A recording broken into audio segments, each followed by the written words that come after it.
Morning बच्चों। जैसा कि आपको पता है कि 6 तारीख से हमारे बच्चों के पेपर स्टार्ट हो गए हैं। उनमें से मेरे को बहुत सारे बच्चों के क्वेश्चन आ रहे हैं, बट मैं क्वेश्चन का आंसर आप लोगों को क्या बताऊं। बच्चे मुझसे बोलते हैं, पहली बार क्वेश्चन तो ये है कि मैम जो हॉल टिकट हमारा आया है और जो एग्ज़ाम की डेट शीट आई है उसमें अलग डेट है और हॉल टिकट में अलग डेट है, तो आप हमें ये बताइएगा कि हमारा पेपर कब है। ठीक है, पहली बात तो ये है बेटा, मैं आप लोगों को ये बता रही हूँ कि जो एग्ज़ाम की डेट शीट होती है वो आप लोगों को बता दिया गया था कि ये एग्ज़ाम की डेट शीट है। ठीक है, इसके अकॉर्डिंग उसके बाद जो आपका रियल हॉल टिकट आता है जिसमें आपका नाम लिखा रहता है एग्ज़ाम सेंटर का, और उसमें आपके सब्जेक्ट लिखे रहते हैं और उसमें जो है कि आपका डेट भी लिखा रहता है, वो होता है आपका रियल डेट। जितनी तारीख को आपके हॉल टिकट में लिखा है वही डेट में आपका पेपर होगा। ठीक है, पहला दूसरा क्वेश्चन ये है कि बच्चे मुझसे ये बोल रहे हैं कि मैम थ्योरी का पेपर क्या होता है। मैंने देखा बहुत सारे बच्चे ये बोल रहे हैं हमने प्रैक्टिकल दे दिया तो हम पेपर क्यों दें, ये भी बोल रहे हैं। तो मैं आप लोगों से ये बोल रही हूँ कि बेटा NIS में ऐसा होता है कि एक होता है TMA, ट्यूटर मार्क्स असाइनमेंट,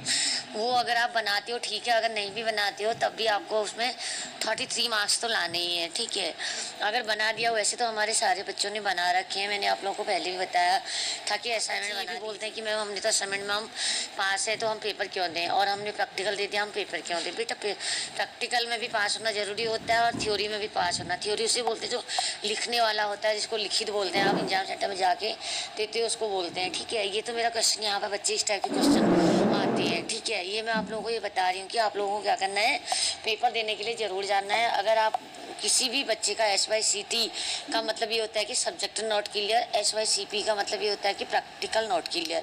अगर आपके रिजल्ट में SYCP आया है तो आपका प्रैक्टिकल का पेपर देना पड़ेगा, अगर आपके सब्जेक्ट में SYCT आ रहा है तो आपका सब्जेक्ट का पेपर देना पड़ेगा। ये तो मेरा हो गया 30। अब मैं आप लोगों को ये बता रही हूँ, पेपर देने का जो टाइम है वो है 2:30 से। आपको क्या करना है, 1:30 पे चले जाना है।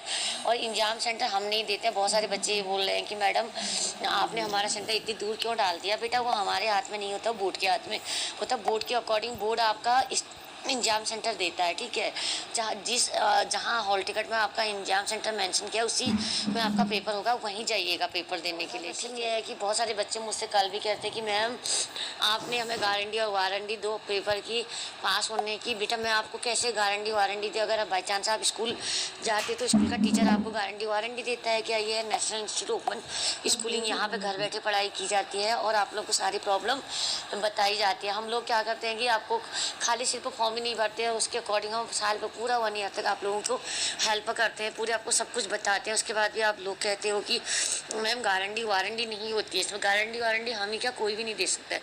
जो आपसे ऐसा बोलते हैं कि गारंटी वारंटी होती है करके, वो फ्रॉड है। गारंटी वारंटी किस चीज़ की होती है बताओ। पढ़ना आपको पड़ेगा, पेपर आपको देना पड़ेगा और काफ़ी आपकी बोर्ड में जाँच होती है और रिजल्ट आपका ऑनलाइन आता है और ओरिजिनल वाला रिजल्ट आपके स्टडी सेंटर में आता है।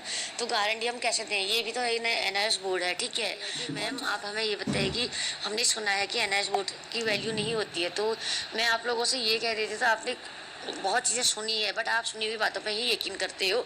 ऐसा कुछ नहीं है। NIS बोर्ड सेंट्रल गवर्नमेंट का बोर्ड है, इसकी वैल्यू उतनी होती है जितनी CBSE बोर्ड की होती है। ये आप गलत थिंकिंग है आपकी कि NIS बोर्ड की वैल्यू नहीं होती है। हाँ, NIS बोर्ड का रिजल्ट हर जगह लगता है, कहीं पे भी कोई इशू नहीं है। आप कहीं पे भी जाइए और आप अगर आप लीगल तरीके से कर रहे हैं तो वो रिजल्ट आपका कहीं भी कोई प्रॉब्लम आपको नहीं दे सकता है। ठीक है, ये तो गवर्नमेंट भारत सरकार ने ये आप लोगों के लिए इतनी अच्छी सुविधा करी है कि आप अपने मनपसंद सब्जेक्ट से चूज कर सकते हो, घर बैठे आप पढ़ाई कर सकते हो, पेपर के लिए जा सकते हो। ठीक है, इसमें एज और लिमिट कुछ नहीं होता है। अलग अलग कैटेगरी के एडमिशन आते हैं, इसमें हर बच्चा अपनी जॉब के अकॉर्डिंग भी पढ़ सकता है और किसी ने अपना किसी कारण बस स्टडी छोड़ दी वो भी पढ़ सकता है।